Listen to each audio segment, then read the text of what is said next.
Hi everyone, and welcome back to Stories with AG Flitcher. Now, I've told this story before in video form, in audio form, be it on my YouTube channel, TikTok, or my podcast, so I don't really feel the need to tell you what happened. You should have an idea of how it went down. I woke up, I got a phone call from the doctor, and they said that her cancer has gotten worse and they don't really know how long she has, and to just get our affairs in order. And then I went to work, and then I had my really short shift, then texted my sister that I'm back home. She says get to the hospital as soon as possible. I get ready, I get changed, I get my ass over to the hospital.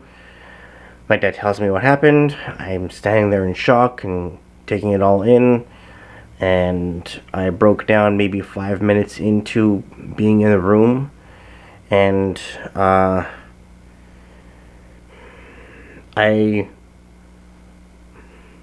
can I put it? I was in a part of life where even if that didn't happen, even if we all went on with our lives and mom was still here, I was in a place where I wasn't really myself. I hadn't really, discovered who I am or who I'm supposed to be, who I had to become to get to where I am today. But I think that happened for me to become who I am today. So that's pretty much the gist of what happened on that day, other than, we all got home individually, had our own way of dealing with that shock, and then my karate instructor came by and had dinner with us, and then left, and that was that. But what I want to focus on for this, I guess, more of a celebration of her life and what she means to me, and what has basically happened in the last 10 years in terms of lessons. And before I get into that, just so you guys understand, these lessons didn't come to me until the last couple of months, when I started to really work on my mental health and sought help, which I had always been terrified of doing. So for those last 10 years, I was really lost, broken, lonely, was taken advantage of by certain people, whether they existed or not. I made choices that I guess would be seen as if I had tunnel vision, and that I didn't know how to get out of it, and maybe I was too afraid to get out of it, because I somehow found comfort in being damaged. Man, and even in my writing, I thought that if I didn't seek professional mental health help, that I would lose the secret sauce to my writing. But really, what it has helped me do is make my characters feel real, make my characters go through things that I would otherwise be too afraid to write. I have written characters that have gone mad, but not truly mad. Because there's something about making a character fall into madness that can seem very superficial, and you just don't buy it. It feels very stilted and just cartoony. But with understanding myself and psychology more and more, it makes it easier for fear to feel real in the story, which is something I've always worked on. But because I never worked on my fears in regards to the passing of my mother, it felt that way. It felt a bit stale. So, yeah. But enough about me and my creative outlet. during this 10-year grievance. Um, when I say lessons, I mean lessons for the coming decade. Because you see, in the first decade, I didn't have to worry about certain things. I didn't have to worry about my dad's age or my dog's age, my complacency in life, my romantic choices, platonic choices. But now that I've acknowledged my faults and someone has made me realize what those are and what they're tethered to and what pain has caused me to do in terms of, I guess, personality dysfunctions is the right way to put it. So, I guess I can kind of break it down. So, one lesson in particular is that I used to have the habit, I'm starting to let it go, and this is without me knowing, okay? I used to have the habit of putting others down, and not out loud, but internally. It's almost like I was trying to give myself a confidence boost, even though I've always felt powerless.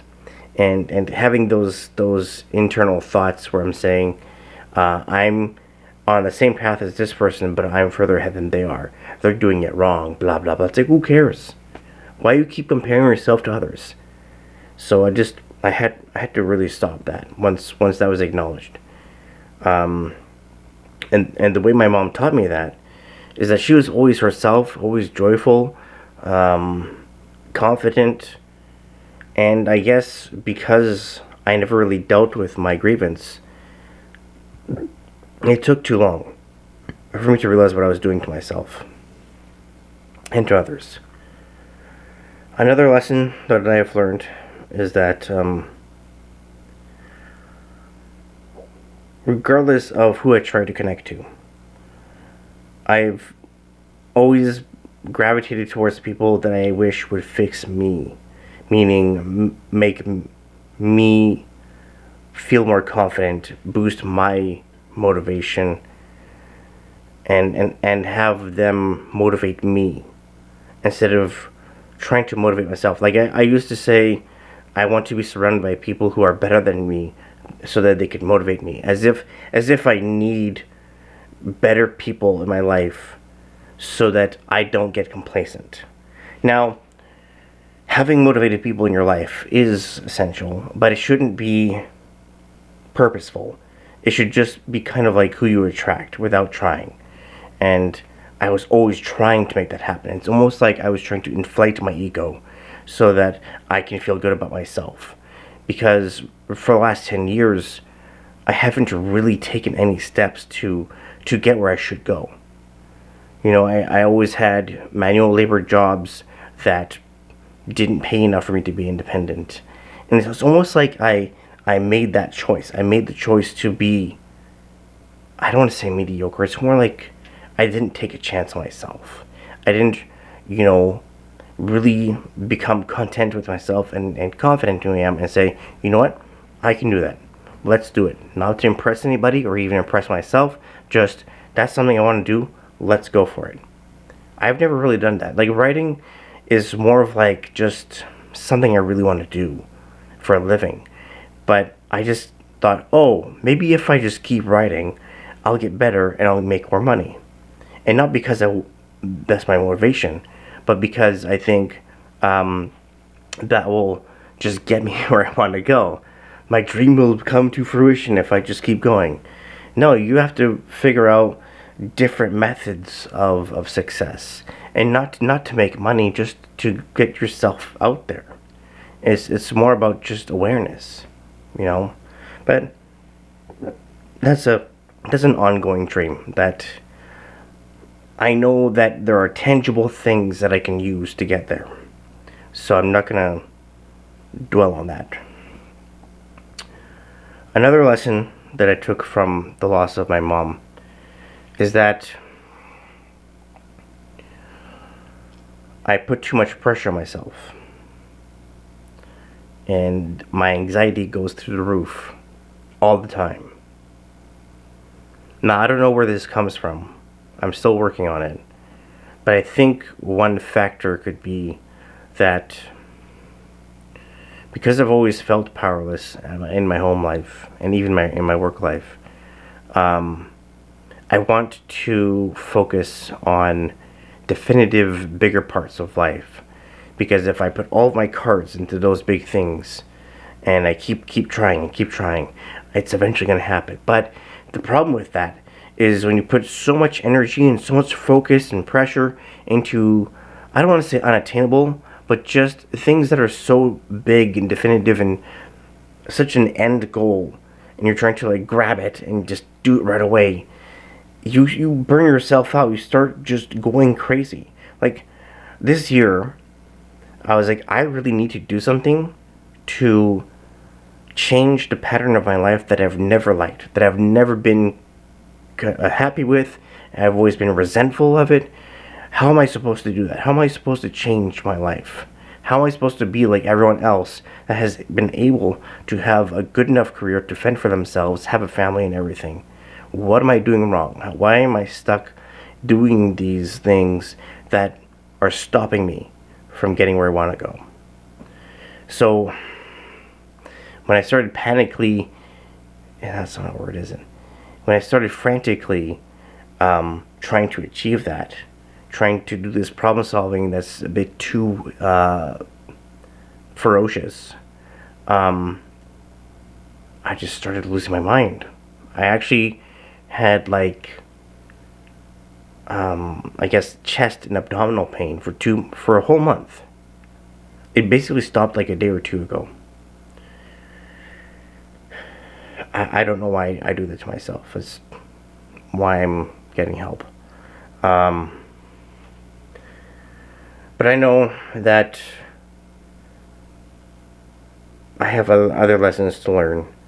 But the one thing that I want to end this video on is that because of this new approach to my mental health and life in general, I'm in this headspace now where I feel like I'm in this long new dream that I haven't woken up from yet.